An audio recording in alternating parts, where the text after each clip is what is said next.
जरा सोचिए, अगर आपकी जिंदगी एक लूप में फंस जाए और आपको एक ही दिन को बार बार जीना पड़े, ऊपर से कुछ खतरनाक लोग आपकी जान के पीछे पड़े हैं। कुछ ऐसा ही हो रहा है रॉय के साथ। वो एक ही दिन को न जाने कितनी बार जी चुका है, इसलिए पहले से ही जानता है कि आगे क्या होगा। हर सुबह वो न सिर्फ इस एक हत्यारे से निपटता है, बल्कि हर रोज हेलीकॉप्टर में एक आदमी मशीन गन लिए उसे गुड मॉर्निंग बोलने पहुंच जाता है, जिसे रॉय भैया ने चाकू फेंक के मार दिया। इस सब के बीच वो अपनी एक्स वाइफ की फोटो को निहारने लगा और फ्लैट में ब्लास्ट होने से ठीक पहले रॉय खिड़की से कूदकर सीधा एक ट्रक पर लैंड हुआ। वैसे हर बार ऐसा नहीं होता, कभी कभी ट्रक भी रॉय पर लैंड कर जाता है। इसके बाद हर रोज वो एक आदमी से उसकी कार छीनता है, जो हर रोज चिल्लाता है, कोई बचाओ, मेरी गाड़ी छीन रहा है ये आदमी। वहाँ से जल्दी निकलने के चक्कर में वो गाड़ी तेजी से भगा रहा था और फिर ये हुआ। इसके बाद स्क्रीन पर लिखा आता है अटेम्प्ट 79, मतलब रॉय अब तक इस दिन को 79 बार जी चुका है।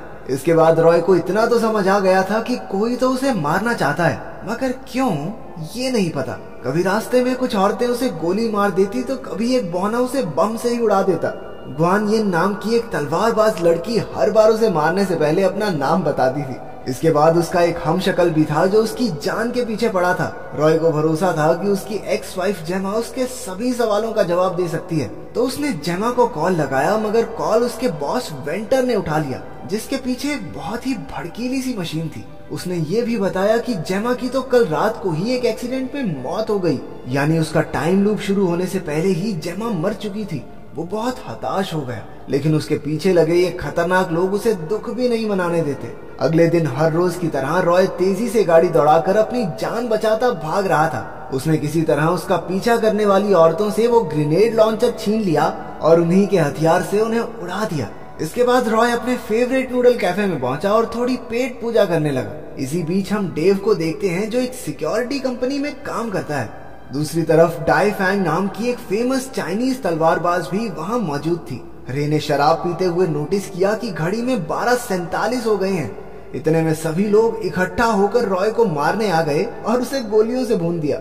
इसके बाद हमें रॉय के टाइम लूप में जाने से पहले का दिन दिखाया जाता है। वो अपनी एक्स वाइफ के ऑफिस में सिक्योरिटी डिपार्टमेंट ज्वाइन करने के लिए अपना रिज्यूम देने गया था। पता चलता है कि सिक्योरिटी की जरूरत ऑफिस वालों को नहीं, जेमा को है। जेमा ने अचानक से रॉय के सर से कुछ बाल काट लिए। उसका व्यवहार बड़ा अजीब सा लग रहा था। उसने रॉय से पूछा कि क्या उसे उसका भेजा हुआ जन्मदिन का तोहफा मिल गया था। जेमा ने रॉय के गले लगकर उसके कान में कहा कि वो ओसाइरिस वर्ड को याद रखे। तभी 3 गार्ड्स वहां आ पहुंचे और उन्होंने रॉय को बाहर भेज दिया। उसके जाने के बाद जेमा के बॉस वेंटर ने उसे धमकाते हुए कहा कि वो जिस चीज पर काम कर रहे हैं वो एक टॉप सीक्रेट प्रोजेक्ट है और वो अपने पुराने आशिकों को ऐसे ही अंदर नहीं बुला सकती। रात के तकरीबन 3 बजे रॉय एलिस नाम की एक लड़की, जो कि पेशे से एक डेंटिस्ट है, उसके साथ एक बार में बैठा था। एलिस के बाथरूम में जाने के बाद बारटेंडर ने बातों बातों में उससे कहा कि वो इस लड़की के साथ मौज मस्ती भले ही कर ले, लेकिन उसकी आंखों में प्यार किसी और के लिए है। इतने में उसे जेमा का फोन आया। वो रॉय के बालों के सैंपल के साथ कुछ कर रही थी।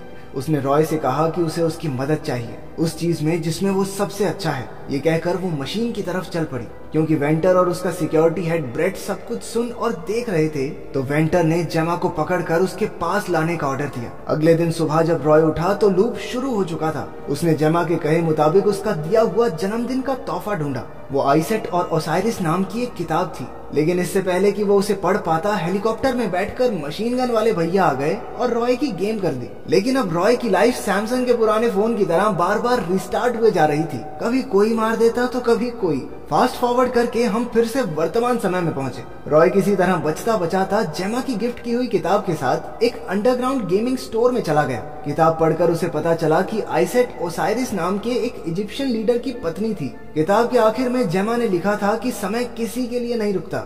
रॉय को इस किताब में कुछ भी काम का नहीं लगा। अचानक से उसकी नजर अपने बेटे जो पर पड़ी, लेकिन जो को ये नहीं मालूम था कि रॉय ही उसका बाप है। क्योंकि उसे अपने बेटे के साथ समय बिताकर अच्छा लग रहा था, तो उसने सोचा कि चलो इसे पिज्जा खिला के लाते हैं। वहाँ से बाहर निकलते ही रॉय ने नोटिस किया कि सामने घड़ी में 12:50 हो गए थे और ये पहली बार था कि रॉय इतनी देर तक जिंदा रहा। मगर तभी वहाँ गैंग की एंट्री हो गई और वो समझ गया कि वो ज्यादा देर तक जिंदा सिर्फ इसलिए रहा क्योंकि वो अंडरग्राउंड एरिया में था जहाँ उसे कोई ट्रैक नहीं कर पाया। रॉय ने अपने बेटे को गोलियों से बचाया और अपनी आखिरी सांसें भरते हुए कहा कि वो ही उसका असली पिता है। डर के साथ साथ उस आखिरी लम्हे में रॉय को अपने बेटे की आंखों में अपने लिए प्यार दिखा।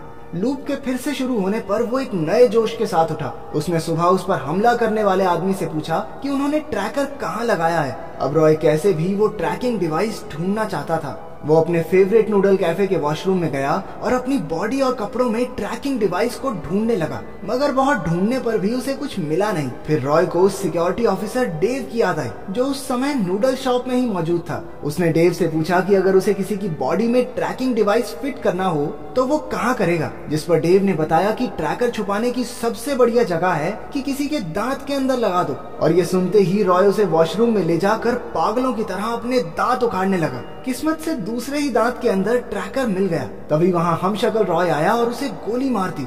अगले अटेम्प्ट में रॉय ने सबसे पहले वॉशरूम में जाकर उस ट्रैकिंग डिवाइस को निकाला।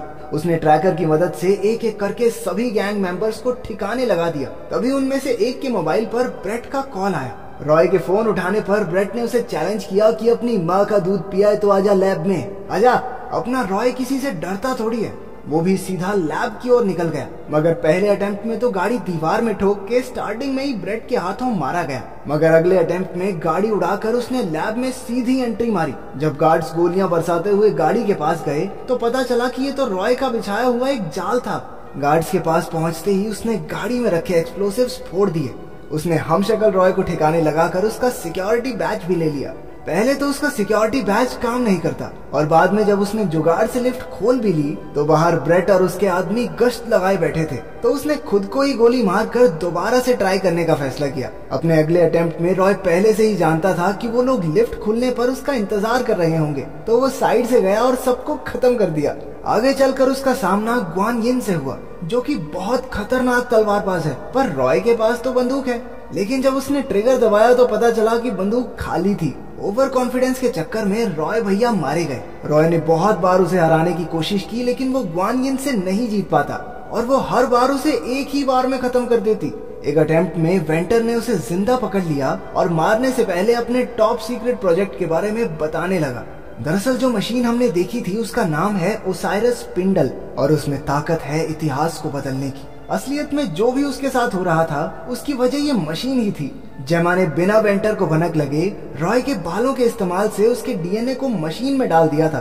और ये बात साफ थी कि वेंटर को इस बात का कोई आइडिया नहीं था, क्योंकि फिर वो रॉय को ये सब क्यों ही बताता। रॉय ने जेमा की उसके जन्मदिन पर दी हुई किताब को फिर से पढ़ा और वो समझ गया कि जब तक उसका डीएनए मशीन में मौजूद है उसे कोई नहीं मार सकता। उसे ये भी समझ आया कि जेमा उस पर कितना भरोसा करती थी। वो जोश से भर उठा, मगर अभी भी उसके रास्ते में ग्वान यिन थी।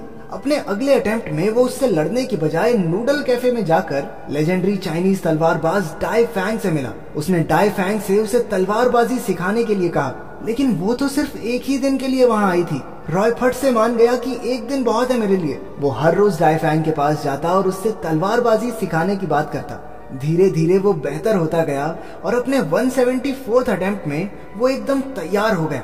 इसके बाद वो ग्वान यिन से लड़ने पहुंचा। उसने अपनी बंदूक जमीन पर रखी और पास की दीवार से एक तलवार उठा ली। उसने लाजवाब तलवारबाजी दिखाते हुए ग्वान यिन को खत्म कर दिया।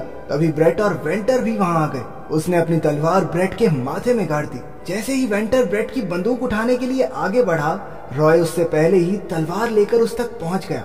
वेंटर को शक हुआ कि एक आदमी इतने सारे लोगों को कैसे मार सकता है। लगता है ये साउथ की फिल्में नहीं देखता। खैर वो समझ गया कि जेमा ने मशीन के इस्तेमाल से उसे समय के एक लूप में डाल दिया है। वेंटर ने रॉय को बताया कि जब वो यहाँ आकर उसके गुंडों से लड़ रहा था तो उसने उसके बेटे जो को मारने का बंदोबस्त कर दिया था। ये सुनते ही रॉय जल्दी से जो के पास पहुंचा, लेकिन वहां पहुंचकर उसे पता चला कि वो पहले ही मर चुका है। अपने बेटे की मौत देखने के बाद रॉय सारी उम्मीद खो चुका था। वो जानबूझकर हत्यारों को अपने आप को मारने देता, लेकिन एक दिन उसने सोचा बस बहुत हुआ। जब ये दिन बार बार चलना ही है तो क्यों ना उसे अपने बेटे के साथ बिताए। तो रॉय हर दिन जो के साथ गेम्स खेलते हुए बिताने लगा और शाम को जब वो दोनों एक बेंच पर बैठे होते तो सब खत्म हो जाता।